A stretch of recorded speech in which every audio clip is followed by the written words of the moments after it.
കോൺഗ്രസ് നേതാവ് ശ്രീ കെ മുരളീധരനാണ് നമ്മോടൊപ്പം ഇപ്പോഴുള്ളത്. ശ്രീ കെ സ്വാഗതം. നമസ്കാരം. ഇതിപ്പം ഒരു ഒന്നാമത്തെ ലിസ്റ്റ് വന്ന ലിസ്റ്റ് സംബന്ധിച്ചിടത്തോളം കോൺഗ്രസ്സുകാർക്ക് ആവേശം ഉണ്ടാക്കുന്നതാണ് അല്ലേ? അതെ, ഇന്നിപ്പോൾ 55 പേരുടെ ലിസ്റ്റ് പ്രസിദ്ധീകരിച്ചു. ഇനി ഏതാണ്ട് 37 പേരുടെ ലിസ്റ്റ് ബാക്കിയുണ്ട്. അത് നാളെയും മറ്റന്നാളുമായിട്ട് ഫൈനലൈസ് ചെയ്യും. വന്ന ലിസ്റ്റിനെ സംബന്ധിച്ച് ഇപ്പോൾ പോസിറ്റീവായിട്ട് മുരളിയേട്ടൻ കാണുന്ന കാര്യം അല്ല, കുറേ ചെറുപ്പക്കാർ വന്നിട്ടുണ്ട് തവണ, പുതുമുഖങ്ങൾ വന്നിട്ടുണ്ട്.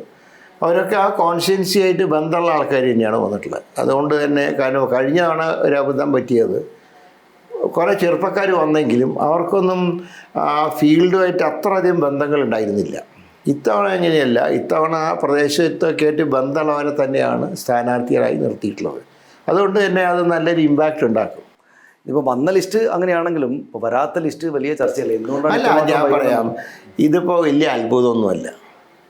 എല്ലാ കാലത്തും കോൺഗ്രസിൻ്റെ ലിസ്റ്റ് ചില സന്ദർഭത്തിൽ വൈകാറുണ്ട്. ഇപ്പം ഞാൻ പറയാം, 2001 അന്ന് ശക്തമായിട്ട് ഭരണവിരുദ്ധ വികാരം ഉണ്ടായിരുന്നല്ലോ. അന്ന് LDF ആ നിയമസഭ കാലാവധി അവസാനിക്കുന്നതിന് മുമ്പ് തന്നെ സ്ഥാനാർത്ഥികളെ പ്രഖ്യാപിച്ചു. അതായത് 2001 ജാനുവരിയിൽ പ്രഖ്യാപിച്ചു സ്ഥാനാർത്ഥികളെ. കോൺഗ്രസ് ഇതുപോലെ ലാസ്റ്റ് മിനിറ്റിലാണ് UDFൻ്റെ സ്ഥാനാർത്ഥി പട്ടിക പുറത്തിറങ്ങിയത്. അതിൽ തന്നെ 3 പേരെ അന്ന് മാറ്റേണ്ടി വന്നു. പ്രഖ്യാപിച്ച സ്ഥാനാർത്ഥികൾ ആറന്മുള, വടക്കേക്കര, പേരാവൂര്, 3 പ്രഖ്യാപിച്ച സ്ഥാനാർത്ഥികളെ മാറ്റി. പേരാവൂര് നൂറുദ്ദീനെ പ്രഖ്യാപിച്ചു, അദ്ദേഹത്തിനെ മാറ്റിയിട്ട് AD മുസ്തഫേനെ സ്ഥാനാർത്ഥിയാക്കി. ആറന്മുളയിൽ ശിവദാസൻ നായരെ മാറ്റി, മാലയത്ത് സർലാദേവിനെ സ്ഥാനാർത്ഥിയാക്കി. വടക്കേക്കരയിൽ ധനപാലിനെ പ്രഖ്യാപിച്ച് MA ചന്ദ്രശേഖരനെ അവിടെ സ്ഥാനാർത്ഥിയാക്കി. ആ 3 സീറ്റ് ജയിച്ചു. അപ്പോൾ അന്നാണ് ഏറ്റവും ഏതാണ്ട് 100 സീറ്റിൽ UDF ജയിച്ചു വരുന്നത്. കഴിഞ്ഞ ലോക്സഭയിൽ 2024 ഫെബ്രുവരി 28 LDFൻ്റെ സ്ഥാനാർത്ഥികളെ പ്രഖ്യാപിച്ചു. UDFനെ പ്രഖ്യാപിക്കുന്നത് മാർച്ച് 7 പക്ഷേ 2018 UDF ജയിച്ചല്ലോ. അതുകൊണ്ട് അല്പം വൈകി എന്നുള്ളതൊരു പരാജയം ഒന്നും സംഭവിക്കില്ല. അത് ഞങ്ങൾ ഒട്ടും അറിയിടല്ല. അതാണ് ഇപ്പോൾ പ്രഖ്യാപിച്ചാൽ ഉടനെ പിന്നെ വിജയത്തിന് വേണ്ടി പ്രവർത്തിക്കുന്നതിലേക്ക് കോൺഗ്രസ് പ്രവർത്തകർ പോകും എന്ന് പറഞ്ഞാലും, പക്ഷേ മുരളിയേട്ടൻ അതിൻ്റെ ഒരു പ്രശ്നമുള്ളത് ഇത്തവണ പക്ഷേ വളരെ ചുരുക്ക സമയമല്ലേ ഉള്ളൂ. ഇപ്പോൾ ഒരു പ്രശ്നമുണ്ടായി, ആളുകൾക്കുള്ള അസ്വസ്ഥതയൊക്കെ ഒന്ന് പരിഹരിച്ച് വരുമ്പോഴേക്കും എല്ലാവർക്കും പറ്റിയൊരു അബദ്ധം എന്ന് പറയുന്നത്, ഞങ്ങളൊക്കെ വിചാരിച്ചത് ഏപ്രിൽ 3-ാം വാരത്തിൽ ഇലക്ഷൻ ആയിരുന്നു. അപ്പം അങ്ങനെ വരുമ്പോൾ വളരെ നേരത്തെ പ്രഖ്യാപിച്ചാൽ ഈ സാമ്പത്തിക പ്രയാസമൊക്കെ ഉണ്ടാവുമല്ലോ. അപ്പോൾ പല സ്ഥാനാർത്ഥികളും പറഞ്ഞു അത്ര തിരക്ക് പിടിക്കണ്ട, കാരണം എലക്ഷൻ ഡേറ്റ് എന്താണെന്നറിയാതെ പ്രഖ്യാപിച്ച് ഫീൽഡിൽ ഇറങ്ങിയാൽ പിന്നെ തിരിച്ചു കയറാൻ പറ്റില്ല. അപ്പോൾ ഭാരിച്ച ചിലവുണ്ടാകും. പ്രത്യേകിച്ച് UDFനെ സംബന്ധിച്ച് ഞങ്ങൾക്ക് കേന്ദ്രവും ഇല്ല, സംസ്ഥാനമൊന്നും ഇല്ലാത്തതാണ്.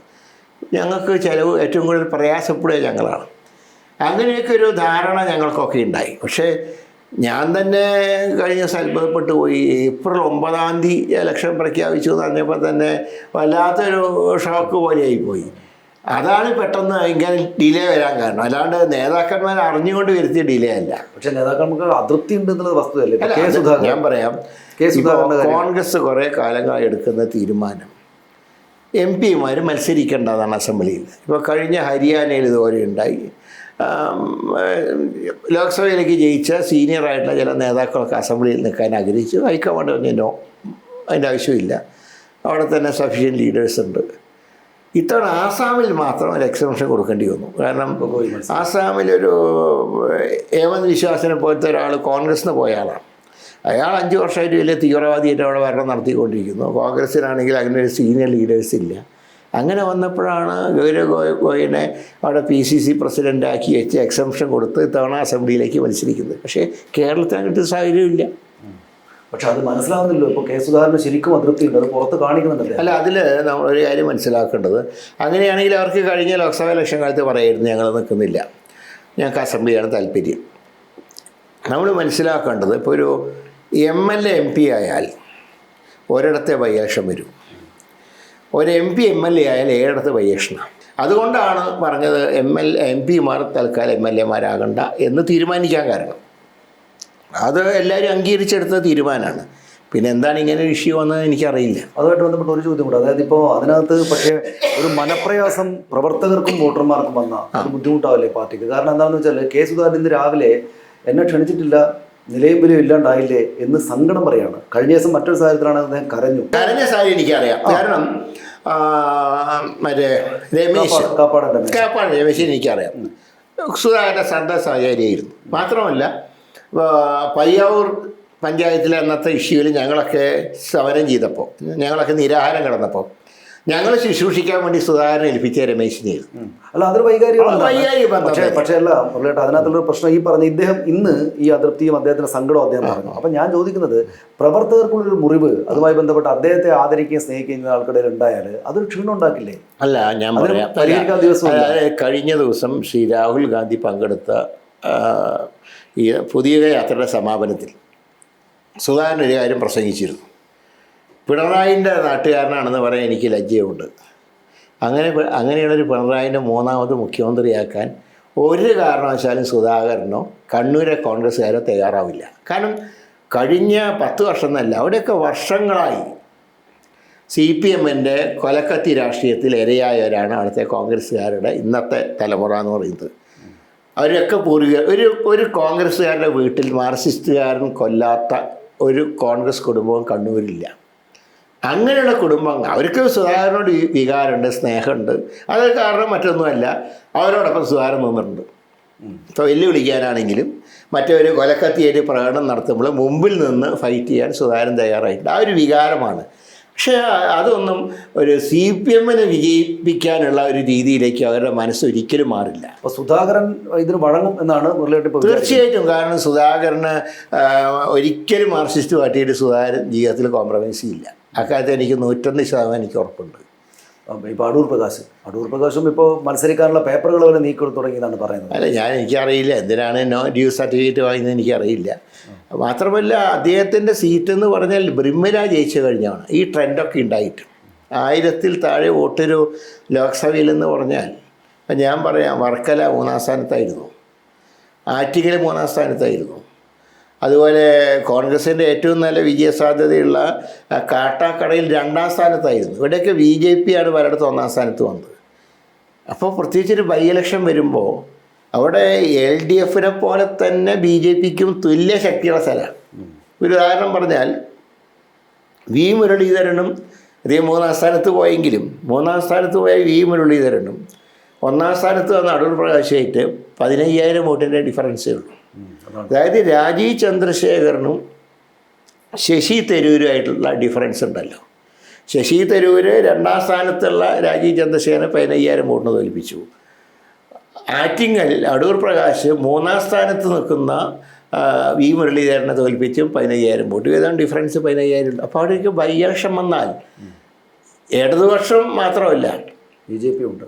ഈക്വൽ ശക്തിയിൽ BJP ഉണ്ട്. ഒരുപക്ഷെ നാളെ BJP ജയിച്ചാൽ അതിൻ്റെ ഉത്തരവാദിത്തം കോൺഗ്രസിൻ്റെ തലയിൽ വരില്ലേ?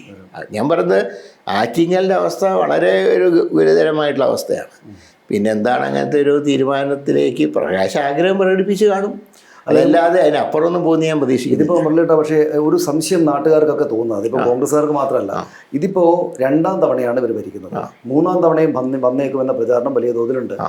അപ്പോൾ ഉറപ്പായിട്ടും വളരെ ശക്തമായിട്ട് കോൺഗ്രസ് എല്ലാം മറന്ന് ഒന്നിച്ച് നേരത്തെ ഫീൽഡിലേക്ക് ഇറങ്ങുന്നതിന് പകരം ഈ മുതിർന്ന പ്രധാനപ്പെട്ട നേതാക്കൾ തന്നെ ഇങ്ങനെ ഒരു ബുദ്ധിമുട്ടുണ്ടാക്കുന്നു പാർട്ടിക്ക് എന്നത്, അതെന്തുകൊണ്ടാണ് അങ്ങനെ ആ നേതാക്കൾ അങ്ങനെ? അതെന്താണ് ഞാൻ അതിനെക്കുറിച്ച് അഭിപ്രായം പറഞ്ഞത് ശരിയല്ലല്ലോ. അവർ ഈ പാർട്ടിയുടെ എല്ലാ ശക്തിയും ദൗർബല്യങ്ങളും അറിയുന്ന ആൾക്കാരല്ലേ.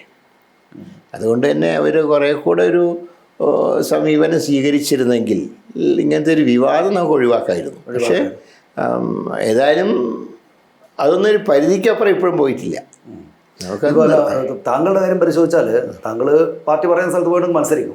ഇപ്പോൾ വിജയവും കാര്യവും നോക്കില്ല. പക്ഷേ ഇപ്പം നേമത്താണെങ്കിൽ പരാജയം ഉണ്ടായപ്പോൾ പിന്നെ ഞാൻ മത്സരിക്കുന്നില്ല എന്ന് പറഞ്ഞാൽ ഇപ്പോൾ പാർട്ടി ആവശ്യപ്പെട്ടതുകൊണ്ട് പോയി മത്സരിക്കുകയാണ്. വട്ടിയൂർക്കാവിൽ വിജയം ഉറപ്പാണെന്നുള്ള ആത്മവിശ്വാസം താങ്കൾക്ക് ഉണ്ടാകും. പക്ഷേ അപ്പോഴും അവിടെ VK പ്രശാന്ത് എന്ന് പറയുന്ന MLA നന്നായിട്ട് പ്രവർത്തിച്ചുണ്ടാക്കിയ സ്ഥലമാണ് എന്ന് പറയുന്നത്. അല്ല, ഞാനും നന്നായിട്ട് പ്രവർത്തിച്ച സ്ഥലമാണ്. അത് ജനങ്ങൾ തീരുമാനിക്കട്ടെ. 8 വർഷത്തെ എൻ്റെ പ്രവർത്തനവും 7 വർഷത്തെ പ്രശാന്തിൻ്റെ പ്രവർത്തനവും താരതമ്യം ചെയ്ത് ജനങ്ങൾ തീരുമാനം എടുക്കട്ടെ. ഞാൻ എന്നാൽ കഴിയുന്ന രീതിയിൽ പ്രവർത്തിച്ചു എന്നാണ് എൻ്റെ വിശ്വാസം. ഞാൻ ചെയ്ത വികസന കാര്യങ്ങൾ നേരിട്ട് കാണാൻ കഴിയും. ഞാൻ മറ്റേതില്ല എന്ന് ഞാൻ പറയുന്നില്ല. നേരിട്ട് ജനത്തിന് കാണാം എന്തൊക്കെ വികസനം നടത്തി. അല്ലാതെ വെറുതെ നമ്മൾ ഫ്ലക്സ് വെച്ച വികസനം വരില്ലല്ലോ. അപ്പോൾ അത് ജനങ്ങൾക്ക് നേരിട്ട് കാണിച്ചു കൊടുക്കാൻ എനിക്ക് കഴിയുന്നുണ്ട്. ഇപ്പോൾ ഈ കുറേ കാലമായിട്ട് ഇപ്പോൾ ഇങ്ങനെയുള്ള നേതാക്കൾ ഇപ്പോൾ കോൺഗ്രസിനകത്തൊക്കെ സ്വാഭാവികമാണ് അതെല്ലാം, പക്ഷേ എങ്കിലും ഇങ്ങനെ വലിയ തോതിൽ ഇത്രയും നിർണായകമായ ഒരു തെരഞ്ഞെടുപ്പ് പോലും ഈ തരം ബുദ്ധിമുട്ടുകൾ ഉണ്ടാക്കുന്ന നേതാക്കളെയും ജനം കാണുന്നുണ്ട്. പക്ഷേ പറയുന്നിടത്ത് പോയിട്ട് മത്സരിക്കുകയും ജയസാധ്യതകളോ നോക്കാതെ ഫൈറ്റ് ചെയ്യുന്ന ഒരാളായിട്ട് മുരളിയേട്ടനുണ്ട്.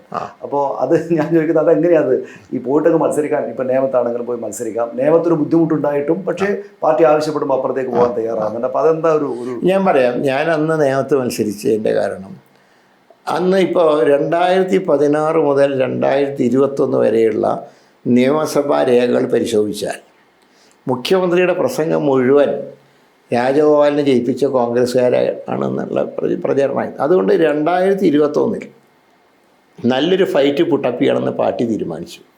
അപ്പോൾ ഞാനത് MP ആണ്. അപ്പോൾ അന്ന് കൊണ്ട് തീരുമാനം MP മത്സരിക്കേണ്ട. പക്ഷേ ഇത് ഇങ്ങനെയൊരു സീറ്റായതുകൊണ്ട്, ഒരു C ഗ്രേഡ് സീറ്റായതുകൊണ്ടും പാർട്ടിക്ക് ഒരുപാട് വിമർശനങ്ങൾ കേൾക്കേണ്ടി വന്നതുകൊണ്ടും അന്ന് പാർട്ടി എന്നെ സ്ഥാനാർത്ഥിയാക്കി. കാരണം പരാജയപ്പെട്ട ഞാൻ MP ആണല്ലോ. അപ്പോൾ അങ്ങനെ ഒരു രീതിയിലാണ് ഞാൻ ഫൈറ്റ് ചെയ്യാൻ പോയത്. നേരെ കുറച്ച് ഞാൻ ഇന്നത്തെ പോലെ അന്ന് വട്ടിയൂർക്കാവ് വേണമെന്ന് ഞാൻ ആവശ്യപ്പെട്ടില്ല. എന്താ കാരണം? അവിടെ ചെന്നാൽ അവർ ചോദിക്കും എന്തിനു പോയി, എന്തിനിപ്പോൾ വന്നു. ഞാൻ പോയിട്ട് 1.5 കൊല്ലമല്ലേ ആയിട്ടുള്ളൂ. അത് കഴിഞ്ഞിട്ട് ഞാൻ വീണ്ടും വരുന്നത്. അപ്പോൾ വട്ടിയൂർക്കാവിലാണ് വന്നിരുന്നെങ്കിൽ ആൾക്കാരെന്ത് പറയും? ഇവിടെ മന്ത്രിയാവാൻ വേണ്ടി വരികയാണ്. അതുകൊണ്ട് ഞാൻ പറഞ്ഞു നേമത്തിൽ ഇങ്ങനെ ഒരു സാഹചര്യമുണ്ട്. നേമത്ത് മന്ത്രിയാവാൻ ആഗ്രഹം ഉണ്ടെങ്കിൽ നേമത്തേക്ക് വരില്ലല്ലോ. നേമത്ത് മത്സരിച്ചതിൻ്റെ ഒരു കോസ് ഉണ്ടായിരുന്നു. അതായത് ഇപ്പോൾ മുരളിയേട്ടൻ ഈ പറഞ്ഞ കാര്യത്തിലാണ് ശരിക്കും മറ്റവർ ഈ പറഞ്ഞ ഇപ്പോൾ ഉള്ള പ്രശ്നങ്ങളുടെ ഒരു വ്യത്യസ്തയും കിടക്കുന്നത് അല്ലേ? അവരോടും ആളുകൾ ചോദിക്കും. അതെ, തീർച്ചയായിട്ടും എന്തിനു പോയി എന്തിനു വന്നു എന്ന് ചോദിക്കില്ല. ഇന്നിപ്പോൾ അതുകൊണ്ട് തന്നെ വട്ടിയൂർക്കാവിൽ ഞാൻ മത്സരിക്കുമ്പോൾ ഇന്ന് ജനം ആ ചോദ്യം ചോദിക്കില്ല. ഇപ്പം ഞാൻ ഔദ്യോഗിക സാധനങ്ങളൊന്നും ഇല്ലാത്ത ഒരാളാണ്. ഇതിപ്പോൾ വന്നിരിക്കുന്ന ലിസ്റ്റിലെ ഒരു ചർച്ചയായിരിക്കുന്നത് എൽദോസ് കുന്നപ്പള്ളിയുടെ കാര്യമാണ്. അത് അദ്ദേഹത്തെ തന്നെ മത്സരിപ്പിക്കാമായിരുന്നല്ലോ എന്നൊരു സൂചന അദ്ദേഹവും അദ്ദേഹത്തോടൊപ്പമുള്ള കുറച്ച് ആളുകളെങ്കിലും വരുന്നു. എന്താണ് അതിൻ്റെ കാര്യം എന്ന് എനിക്കറിയില്ലായിരുന്നു. കാരണം ഞാൻ മനസ്സിലാക്കിയിടത്തോളം മാറ്റി നിർത്തപ്പെടുന്ന ഒരു സൂചന അദ്ദേഹത്തിന് കിട്ടിയില്ല എന്നാണ് ഞാൻ മനസ്സിലാക്കുന്നത്. അദ്ദേഹം ഒരു വികസന ജാഥയൊക്കെ അവിടെ നടത്തിയിരുന്നു. ഒരു ദിവസം എന്നെ അതിന് ചടങ്ങിന് ക്ഷണിച്ചിരുന്നു. എനിക്ക് ആ തിരക്ക് കാരണം പോകാൻ കഴിഞ്ഞില്ല. പക്ഷെ ഒരു മുൻകൂട്ടി ഒരു സൂചന അദ്ദേഹത്തിന് നൽകാമായിരുന്നു അങ്ങനെ മാറ്റി നിർത്തുകയാണെങ്കിൽ. ഏതായാലും ലിസ്റ്റ് ഇപ്പോഴും പുറത്തു വന്നിട്ടില്ല. അദ്ദേഹം അതിപ്പോൾ അനൗൺസ് ചെയ്തിട്ടില്ല എന്ന് മാത്രമേ ഉള്ളൂ. അല്ല, ലിസ്റ്റ് വന്നു ഇല്ല? അവിടെ ലിസ്റ്റ് വന്നില്ല, അവിടെ അനൗൺസ് ചെയ്തിട്ടില്ല. അപ്പോൾ അത് സാധ്യതയുണ്ടെന്നാണോ? അല്ല, പൂർണ്ണമായിട്ടും സാധ്യത തള്ളിക്കളഞ്ഞുകൂടാ. അതിപ്പോൾ ഫൈനൽ ലിസ്റ്റ് വന്നാലേ പറയാൻ പറ്റൂ. രണ്ടാമതൊരു കാര്യം, ഇവിടെ രമ്യ ഹരിദാസ് അവരെ ചെറിയ കീഴിൽ വന്ന് മത്സരിക്കുകയാണ്. അവിടെ നല്ല ടൈറ്റ് ആയിട്ടുള്ള ഒരു മത്സരം നടക്കുന്ന സ്ഥലമാണല്ലോ. അവിടെ പക്ഷേ അവിടെയുള്ള ആളുകൾ നേരത്തെ തന്നെ പുറത്തുള്ള ഒരാൾ വരുന്നതിൽ അവരുടെ അസ്വസ്ഥത തുറന്നു പറഞ്ഞാണ്. അതൊക്കെ ശരിക്കും വയസ്സായിട്ടുള്ളൊരു തീരുമാനമാണോ അവിടെ? അല്ല, ഞാൻ അന്ന് രമ്യയോട് പറഞ്ഞത് ബാലുശ്ശേരിയാണ് കുറേ കൂടെ നന്നാവുക എന്ന് പറഞ്ഞത്. പക്ഷെ അവിടെ KSCൻ്റെ ജില്ലാ പ്രസിഡൻ്റാണ് അവിടെ മത്സരിക്കുന്നത്, ബാലുശ്ശേരി. അപ്പോൾ ഒരു വളരെ ഒരു യങ് ജനറേഷൻ്റെ പ്രതിനിധി കൂടിയാണ്.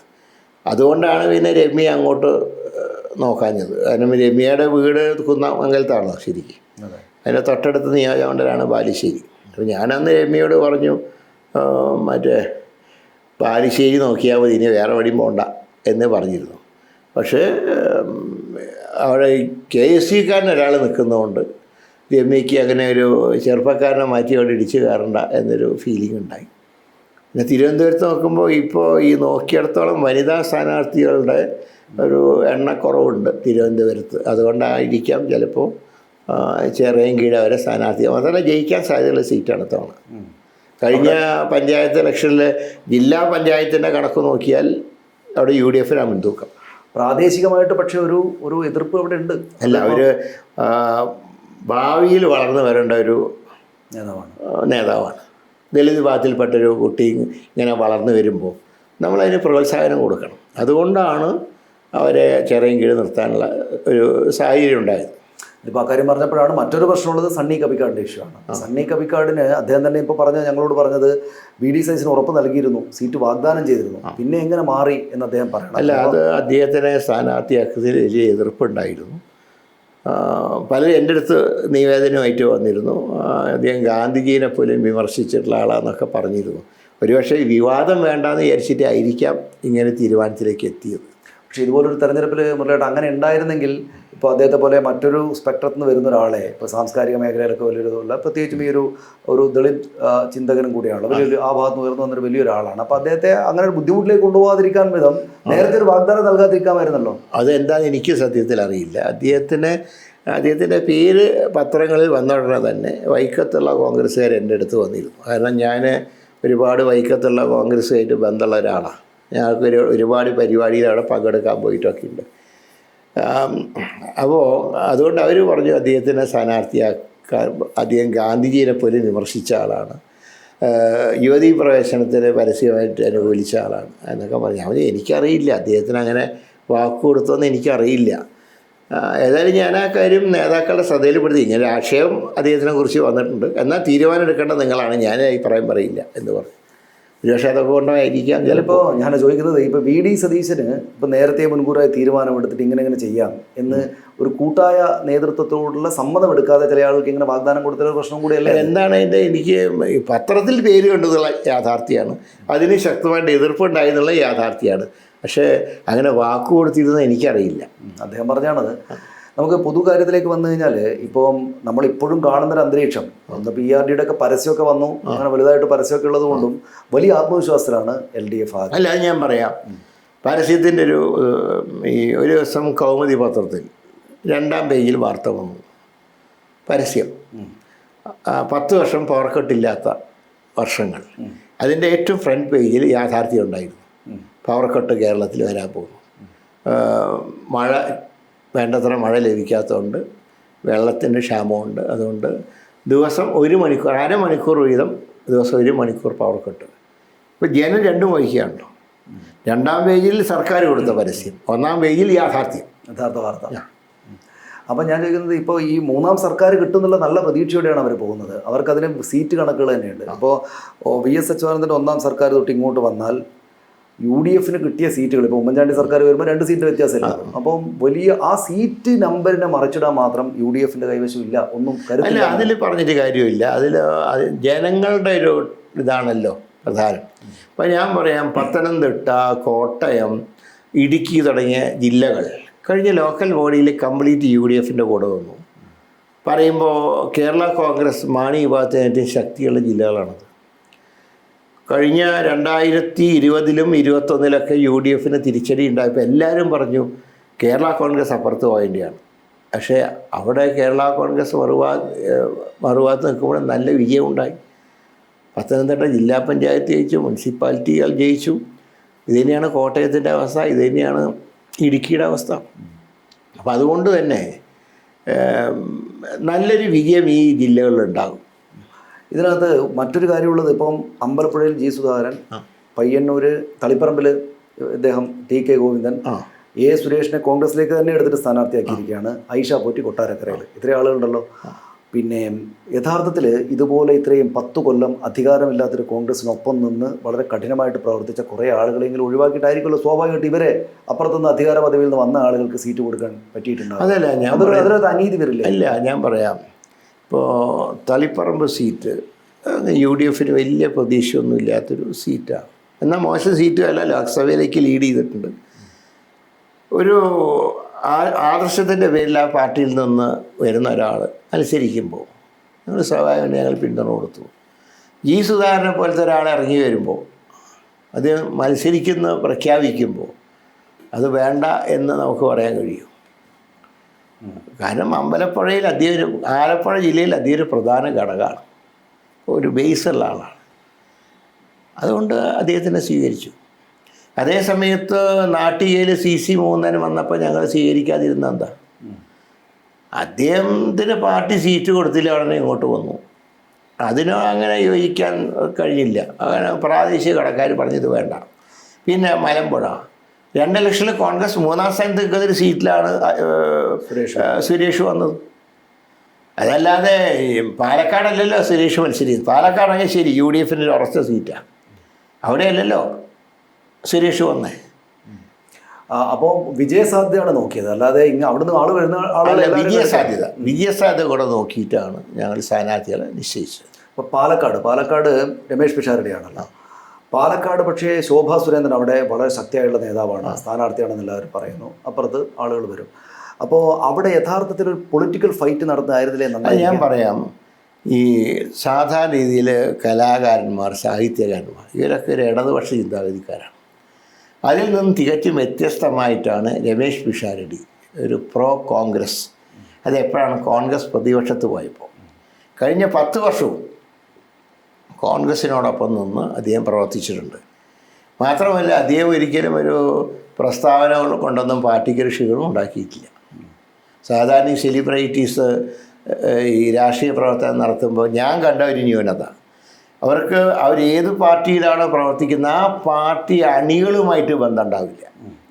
ഒരാളുടെ പോസ്റ്റർ ഒട്ടിക്കാനും ഒക്കെ പോകുന്നത് അവർക്ക് പലരും അപ്രാപ്യമായിട്ടുള്ള രീതിയിലാണ് പല സെലിബ്രിറ്റികളും രാഷ്ട്രീയത്തിൽ വന്നപ്പോൾ.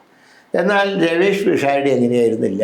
സാധാരണക്കാരൻ ചെന്നാലും അവരോട് അടുത്തിടപഴകുന്നൊരു സ്വഭാവക്കാരനാണ്. ഞാൻ അദ്ദേഹത്തിന് ശ്രദ്ധിച്ചൊരു കാര്യം അതാണ്, മറ്റ് സെലിബ്രിറ്റികളിൽ നിന്നും വ്യത്യസ്തമായി. ഇപ്പോൾ കോൺഗ്രസ്സും നോർത്ത് ഇന്ത്യയിലൊക്കെ കുറേ സെലിബ്രിറ്റികളെ കൊണ്ടുവന്നു ഒക്കെ തിരിച്ചുപോയി. കാരണം അവർക്ക് അണികളുമായിട്ട് യോജിക്കാൻ കഴിയുന്നില്ല. പാർട്ടിയുടെ ഭാഗ്യവും നിർഭാഗ്യവും നോക്കിയിട്ട് അവർ തീരുമാനം എടുക്കുന്നു. അങ്ങനെയുള്ളവരെ നമുക്ക് പാർട്ടിക്ക് ഒരിക്കലും ചേരില്ല. ഇപ്പോൾ BJP കുറേ സെലിബ്രിറ്റികളെ കൊണ്ടുവന്നിട്ടുണ്ട്. നാളെ BJPക്ക് അധികാരം വരും, ഇവരൊക്കെ അവർ മേച്ചിൽ സ്ഥലം നോക്കിപ്പോവും. ചുരുക്കം ചില സെലിബ്രിറ്റികൾ മാത്രമേ ആ പാർട്ടിയിൽ ഉറച്ചു നിൽക്കുള്ളൂ. അപ്പം ഇപ്പോൾ വന്നിരിക്കുന്നൊരു കാര്യം എന്ന് വെച്ചാൽ 2020 കൂടെ ചേർന്നിട്ട് ഇപ്പോൾ സെലിബ്രിറ്റികളുടെ കാര്യം പറഞ്ഞപ്പോഴാണ് എനിക്ക് ഓർമ്മ വന്നത്. അതായത് അവിടെ ഇപ്പോൾ ചില സിനിമാ നടിമാരെയൊക്കെ കൊണ്ടുവന്നിട്ട് ഇന്നിപ്പം അവർ സ്ഥാനാർത്ഥികൾ പ്രഖ്യാപിച്ചു. യഥാർത്ഥത്തിൽ BJPയുടെ NDAയുടെ ഒരു നില ഒരല്പം കൂടുതൽ മെച്ചപ്പെടുന്നുണ്ട് കേരളത്തിൽ എന്ന് കാണുന്നുണ്ട്. ഇല്ല, ഞാൻ പറയാം, ലോകസഭയിലും ഇപ്പോൾ തിരുവനന്തപുരം കോർപ്പറേഷനിലൊക്കെ BJPക്ക് ഉണ്ടായ വിജയം. ഇപ്പോൾ തിരുവനന്തപുരം നഗരം എന്നൊക്കെ പറഞ്ഞാൽ ഒരു കോസ്മോപോളിറ്റൻ നഗരമാണ്. അവരൊക്കെ ഒരു ഹൈ പ്രൊഫൈൽ ഡെവലപ്മെൻ്റ് ഒക്കെയാണ് അവർ നോക്കുക. അത് മോഡിയിൽ അങ്ങനെ കുറേ ഉണ്ടാവുന്നുള്ള ധാരണ അവർക്ക് വന്നു. അവർക്ക് ഈ ഡീസലും പെട്രോളിൻ്റെ ഒന്നും നോക്കില്ലല്ലോ. മോഡിജി എന്നൊക്കെ പറഞ്ഞൊരു ആരാധന വന്നു. അങ്ങനെയാണ് ഈ ലോക്സഭയിൽ BJP ചില സ്ഥലത്തൊക്കെ ഇപ്പോൾ വട്ടിയൂർക്കാവിൽ ഒരു 1ാം സ്ഥാനത്ത് വന്നതിൻ്റെ കാരണം എന്താ? കോർപ്പറേഷൻ ഇലക്ഷനിൽ ഇവിടെ ഭരണമാറ്റം ഉണ്ടാവണം ഞാൻ ആഗ്രഹിച്ചു. പക്ഷേ UDFനെ കൊണ്ട് അത് കഴിയുമെന്ന് സംശയം ഉണ്ടായിരുന്നു. സത്യത്തിൽ ഞാൻ ആദ്യം തന്നെ സ്ഥാനാർത്ഥികളെ പ്രഖ്യാപിച്ച് കളത്തിലിറങ്ങാൻ കാരണം എന്താ? അല്ലെങ്കിൽ ശുഷ്കമായി പോവും പാർട്ടിയുടെ. പല കോൺഗ്രസ്സുകാരും എന്നോട് പറഞ്ഞു എന്തിനാണ് ഏറ്റെടുക്കാൻ പോയത്, ആരുടെ ഇഷ്ടം കിട്ടില്ല. ഞാൻ പറഞ്ഞു അങ്ങനെ അങ്ങോട്ട് തടയാൻ പറ്റില്ലല്ലോ, പാർട്ടി ചുമതല ഏൽപ്പിക്കാൻ ഞാൻ ഫൈറ്റ് ചെയ്യാം. അങ്ങനെ 20 സീറ്റ് കിട്ടി. അത് കുറച്ചുകൂടെ നന്നായി ഫൈറ്റ് ചെയ്തത് 35ലേക്ക് എത്തിക്കായിരുന്നു. 6 സീറ്റിൽ നിന്നാണ് 20ലേക്ക് എത്തിയത്. അതെ, 10 സീറ്റിൽ നിന്ന് 20ൽ എത്തിച്ചു. പക്ഷെ പലരും പറഞ്ഞു 10 6 പറഞ്ഞു. സ്വാഭാവികമായിട്ടുണ്ടല്ലോ, 2 മുന്നണികൾ തമ്മിൽ പോരാടുമ്പോൾ മൂന്നാമന് പ്രസക്തി ഉണ്ടാവില്ല. പക്ഷെ പിടിച്ചു നിന്നു മാത്രമല്ല 10ൽ നിന്ന് 20ലേക്ക് എത്തിച്ചു. അപ്പം ഞാൻ പറഞ്ഞു ഭരണമാറ്റത്തിന് വേണ്ടി ജനങ്ങൾ വോട്ട് ചെയ്തു. പക്ഷേ അസംബ്ലി വരുമ്പോൾ എന്താ, ഐദർ UDF ഓർ LDF. അപ്പോൾ UDFനെ തിരഞ്ഞെടുക്കും. ഇത്തവണ BJPക്ക് സീറ്റ് ഉണ്ടാവും എന്നാണ് അവർ പ്രതീക്ഷിക്കുന്നത്. ഇന്നിപ്പോൾ വന്നിരിക്കുന്ന മനോരമയുടെ ഒരു സർവേയിലും ഞാൻ കണ്ടു, ABP ന്യൂസിൻ്റെ സർവേയിലും കണ്ടു. ഇന്നലെ കഴിഞ്ഞ തവണ തദ്ദേശ തെരഞ്ഞെടുപ്പിൻ്റെ കണക്ക് വന്നാലും 2 മുതൽ സീറ്റൊക്കെ അവർക്കുണ്ട്. അപ്പോൾ 2 മുതൽ 5 വരെ സീറ്റ് കിട്ടിയേക്കുന്നൊരു പ്രതീക്ഷ അവർക്കുണ്ട്. മുരളിയേട്ടൻ എന്താ കരുതുന്നത്? BJP ഞാൻ പറയുന്നല്ലോ, BJPക്ക് ഒരു ഗവൺമെൻറ് ഉണ്ടാക്കാൻ കഴിയില്ല എന്ന് അവർ തന്നെ സമ്മതിക്കുന്നുണ്ട്. പിന്നെ 2 3 സീറ്റുകൾ എന്ന് പറയുമ്പോൾ ജനം വിചാരിക്കും എന്തിനാണ് വെറുതെ, ഒന്നുകിൽ ഭരണകക്ഷിയാവണം അല്ലെങ്കിൽ മുഖ്യ പ്രതിപക്ഷമാവണം. അതിൻ്റെ ചാൻസ് കേരള രാഷ്ട്രീയത്തിൽ ഇപ്പോൾ BJPക്ക് ഇല്ല. അതുകൊണ്ട് അവർ കോൺഗ്രസ്സിനോ LDFനോട് വിരോധമുള്ളവരൊക്കെ കോൺഗ്രസ്സിനും UDFനും വോട്ട് ചെയ്യുന്നതാണ് എൻ്റെ പ്രതീക്ഷ. ഇതിനകത്ത് BJPക്ക് കിട്ടാവുന്ന സീറ്റായിട്ട് അവർ കണക്കാക്കുന്ന സീറ്റുകളിലൊന്ന് മുരളിയേട്ടൻ്റെ പങ്കൾ മത്സരിക്കുന്ന തൃശ്ശൂരാണ്. അല്ല, അവിടെ UDFന് നല്ല വിജയം ഉണ്ടാവും. പത്മജ തോൽക്കും, BJP തോൽക്കും. എന്തിനാ പത്മജ തോൽക്കുന്നാക്കണം? BJP തോറ്റ് അവിടെ കോൺഗ്രസ് ജയിക്കുന്നതാണ് ഞങ്ങളുടെ ഒരു അസസ്മെൻറ്റ്. പക്ഷേ അവിടെ ഇപ്പോൾ രാജൻ ജെ പല്ലൻ എന്ന് പറഞ്ഞാൽ ഒരു സംസ്ഥാന പൊളിറ്റിക്സിൽ ആകെപ്പാടെയുള്ള ഒരാളെ അല്ല ഇപ്പോൾ പ്രഖ്യാപിച്ചത്. അല്ല, അദ്ദേഹം അവിടുത്തെ മേയറായിരുന്നാണ്. അദ്ദേഹം മേയറായിരുന്നു. കഴിഞ്ഞ ലോക്സഭയിലൊക്കെ എനിക്ക് വേണ്ടി സജീവമായിട്ടുണ്ടായിരുന്നു. തൃശ്ശൂർ നഗരത്തിൽ നിറഞ്ഞു നിൽക്കുന്ന ഒരാളാണ്. ഇത് കോർപ്പറേഷനാണ് തൃശ്ശൂർ അസംബ്ലി. തൃശ്ശൂർ അസംബ്ലി എന്ന് പറഞ്ഞാൽ പൂർണ്ണമായിട്ടും കോർപ്പറേഷൻ വാർഡുകളേ ഉള്ളൂ. അവിടെ മേയറും ഏതാണ്ട് 10-15 കൊല്ലം കൗൺസിലറായിരുന്ന ആളാണ് രാജൻ പല്ലൻ. എല്ലാവർക്കും അറിയാം അവിടെ. ഈ നമ്മളിപ്പോൾ ഇന്നും ഇന്നലെയൊക്കെ ആയിട്ടുള്ള ഏറ്റവും പ്രധാനപ്പെട്ട ചർച്ച CPM-മായി ബന്ധപ്പെട്ടതാണല്ലോ. ഇപ്പോൾ TK ഗോവിന്ദൻ ഉന്നയിച്ച കാര്യം, അത് CPM ഇന്നിപ്പോൾ ഞങ്ങൾ രാവിലെ MP ഗോവിന്ദൻ മാഷോട് സംസാരിക്കുന്നു. അപ്പോൾ CPM അതിനെ വിശദീകരിക്കുന്നത് അത് അദ്ദേഹത്തിൻ്റെ ഒരു സ്ഥാനാർത്ഥിത്വ മോഹമൊക്കെ ആയിട്ട് ബന്ധപ്പെട്ട്. ഞാൻ പറയാം, തളിപ്പറമ്പിലൊക്കെ കോൺഗ്രസിൻ്റെ ഒരു സ്ഥാനാർത്ഥിത്വത്തിന് വേണ്ടി മാർക്സിസ്റ്റുകാരനായിട്ടുള്ള ഒരു സീനിയർ നേതാവ് കോൺഗ്രസിൻ്റെ പിന്തുണയോടെ സ്ഥാനാർത്ഥിയാവാൻ ആഗ്രഹിക്കില്ല. അതിനടുത്ത സിറ്റുവേഷൻ അവർക്കറിയാം. പക്ഷേ ഇത് ഒരു മാറ്റത്തിൻ്റെ സൂചനയാണ് പൊതുവായിട്ട്. ഈ പാർട്ടിയുടെ ഒരു മൂല്യച്യുതിയിൽ അവരുടെ അണികൾക്കുള്ള പ്രതിഷേധമാണ്.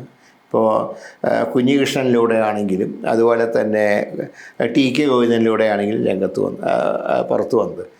അത് ആയിഷ കോച്ചി, അതൊക്കെ അവരുടെ മൂല്യച്യുതിയുടെ ഭാഗമായിട്ട് അവരൊക്കെ കോൺഗ്രസിൻ്റെ പിന്തുണ സ്വീകരിച്ചുകൊണ്ട് ഒരുപക്ഷെ സ്ഥാനാർത്ഥികളായിട്ട് വരാം. ഒരു കാര്യം നമ്മൾ മനസ്സിലാക്കേണ്ടത്, പക്ഷേ മാർക്സിസ്റ്റ് പാർട്ടിക്ക് പരാതി ഇവരൊക്കെ കോൺഗ്രസിൻ്റെ കൂടെ വന്നതില്ല.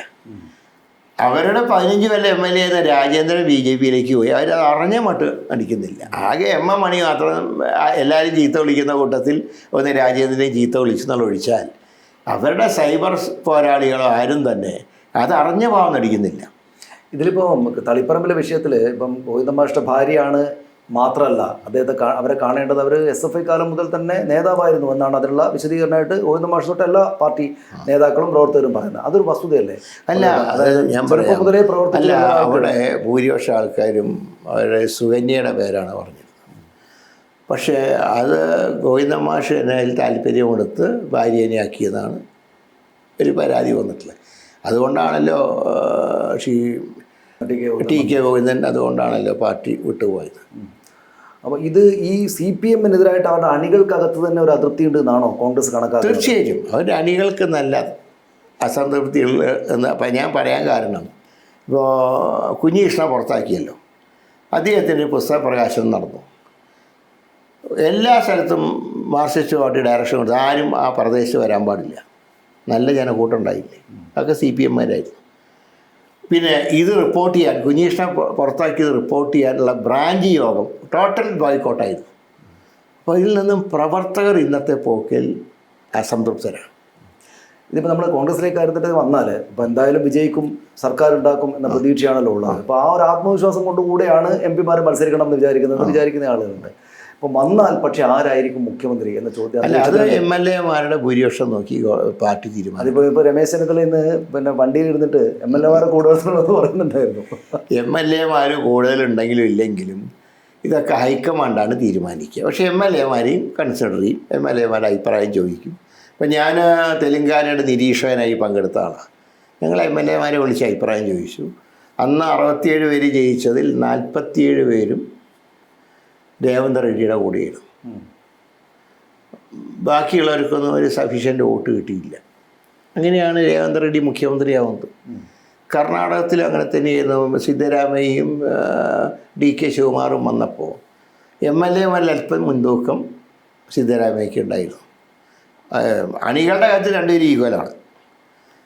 അപ്പോൾ അതിൻ്റെ അടിസ്ഥാനത്തിലെടുത്ത ഒരു തീരുമാനം ഇവിടെ എടുക്കും. അതിൻ്റെ പേരിൽ ഡിസ്പ്യൂട്ട് ഉണ്ടാകുമെന്ന് ഞാൻ കരുതുന്നില്ല. അപ്പോൾ ഉറപ്പായിട്ടും മുരളിയിട്ട് ഇപ്പം നമ്മളെന്തായാലും വിജയിക്കും, ഭരണത്തിലേക്ക് വരും എന്ന് പറയുന്ന ഒരു തെരഞ്ഞെടുപ്പിൽ MLA-മാരുടെ എണ്ണം പ്രധാനമാകുമ്പോൾ ആ MLA-മാരെ കൂടെ നിർത്തുന്ന ആളുകളെ മത്സരിപ്പിക്കാനുള്ള ശ്രമത്തിൻ്റെ ഭാഗമായിട്ട് കൂടെയല്ലേ ഇങ്ങനെ വൈകുന്നത്? അല്ല, അതിൽ കാര്യമില്ല, അതുമായിട്ട് ബന്ധമില്ല.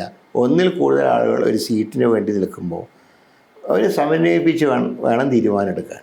അല്ലെങ്കിൽ മറ്റൊരു നിരാശപ്പെടുത്തുന്ന അവസ്ഥയില്ല. ഞാൻ ചോദിക്കുന്നത് അതല്ല, പക്ഷേ മുഖ്യമന്ത്രി സ്ഥാനം തന്നെയാണ് ഇതിലെ പ്രശ്നം എന്ന് കണ്ടാൽ എന്നൊന്നും ഞാൻ പറയുന്നില്ല. കാരണം ഒരു തീരുമാനം എടുക്കുമ്പോൾ ഒന്ന് ആ കോൺഷ്യൻസിയിൽ പറ്റിയ ആളായിരിക്കണം. അതിൻ്റെ ഘടന പരിശോധിക്കണം. ഇപ്പോൾ മൊത്തം ജില്ലയുടെ ഘടന പരിശോധിക്കണം. ഇപ്പോൾ തിരുവനന്തപുരം ജില്ലയിൽ കഴിഞ്ഞ തവണ ഏറ്റവും വലിയ ആക്ഷേപം എന്തായിരുന്നു? പിന്നോക്ക വിഭാഗത്തിന് പേരിന് മാത്രമേ ഒരു സീറ്റേ കൊടുത്തുള്ളൂ. അപ്പോൾ ഇത്തവണ ഞങ്ങൾ തീരുമാനിച്ചതിൽ കൂടുതൽ കൊടുക്കണം. അങ്ങനെയൊക്കെ വരുമ്പോൾ മൊത്തം സ്ട്രക്ചറിൽ മാറ്റം ഉണ്ടാവും. പിന്നെ മറ്റ് കമ്മ്യൂണിറ്റികൾ വേണം. പിന്നെ മുസ്ലിം കമ്മ്യൂണിറ്റിക്ക് പ്രാതിനിധ്യം വേണം, ക്രിസ്ത്യൻ കമ്മ്യൂണിറ്റിക്ക് പ്രാതിനിധ്യം വേണം. അതേസമയത്ത് ഫോർവേഡ് കമ്മ്യൂണിറ്റിയുടെ എണ്ണം കുറയാൻ പാടില്ല. ഇതൊക്കെ നോക്കി വേണ്ട തീരുമാനം എടുക്കാൻ. ഇതിപ്പോൾ മുഖ്യമന്ത്രി സ്ഥാനത്തെക്കുറിച്ച് പറഞ്ഞാലേ ഇപ്പോൾ ഒരു ചോദ്യം ഉറപ്പായിട്ടും ഉണ്ടാകും. കാരണം കഴിഞ്ഞ തവണ കോൺഗ്രസും UDF-ഉം വിലയിരുന്നത് കഴിഞ്ഞ തവണ തുടർഭരണം LDF-ന് പിണറായി വിജയന് കിട്ടിയതിൻ്റെ പ്രധാന കാരണങ്ങളിലൊന്ന് കോവിഡാണ് എന്നതാണല്ലോ. കോവിഡിൻ്റെ കാര്യത്തെ മാനേജ് ചെയ്ത. അപ്പോൾ സ്വാഭാവികമായിട്ടും ആ കാലത്ത് മുഖ്യമന്ത്രി ആകേണ്ടിയിരുന്നത് പതിവ് പോലെ 5 വർഷം കൂടുമ്പോൾ മാറുകയായിരുന്നെങ്കിൽ രമേശ് ചെന്നിത്തലയായിരുന്നു. അപ്പോൾ അദ്ദേഹം ഇത്തവണയുണ്ട്. അപ്പോൾ സ്വാഭാവികമായിട്ടും കോൺഗ്രസ് പ്രവർത്തകർക്ക് ആകെ തന്നെയും ഒരു തവണ മിസ്സായിപ്പോയ മുഖ്യമന്ത്രി സ്ഥാനം അദ്ദേഹത്തിലേക്ക് ലഭിക്കണം എന്നൊരാഗ്രഹം ഉണ്ടാവില്ല. അല്ല, ഇപ്പോൾ കാരണം രണ്ടും പറയാലോ. ഇപ്പോൾ ഇപ്പോൾ നയിക്കുന്ന ആളുടെ ലീഡർഷിപ്പിലും ഭൂരിപക്ഷം കിട്ടുന്നു. എന്നാൽ പഴയ പ്രതിപക്ഷ നേതാവിൻ്റെയും സേവനമുണ്ട്. അപ്പോൾ ആര് വേണമെന്നുള്ള ഹൈക്കമാൻഡ് തീരുമാനിക്കട്ടെ. അപ്പോൾ അല്ല മുരളിയേട്ടനോട് ചോദിച്ചാൽ പറയില്ല, എന്നാലും വ്യക്തിപരമായിട്ടൊരു തോന്നലുണ്ടാവില്ല ആരാകണമെന്ന്. അല്ല, അതിനെക്കുറിച്ച് നമുക്ക് പറയാനായിട്ടില്ല. ഞാൻ പറയുന്നത് ജയിച്ചു എന്ന MLA-മാരുടെ അഭിപ്രായം കൂടെ എടുക്കേണ്ടി വരും. അതും കൂടെ നോക്കിയേ തീരുമാനം എടുക്കാൻ പറ്റും. അപ്പോൾ സ്വാഭാവികമായിട്ട് ഇപ്പോൾ കാണുന്ന പോലത്തെ ഒരു വൈകലും ഡിലേയും പരസ്പരമുള്ള വർത്തമാനവും ഒക്കെ നമ്മൾ ജയിച്ച് ഭരണത്തിലേക്ക് വരിക ഒരിക്കലും ഉണ്ടാവില്ല. പെട്ടെന്ന് തന്നെ പ്രഖ്യാപിക്കും. ഒരു ദിവസം MLA-മാരുടെ അഭിപ്രായം എടുക്കും, പിറ്റേ ദിവസം ഹൈക്കമാൻഡ് പ്രഖ്യാപിക്കും. ഉറപ്പായിട്ടും വിജയം ഉറപ്പാണ്. തീർച്ചയായിട്ടും. അപ്പോൾ വളരെ വളരെ ശരി.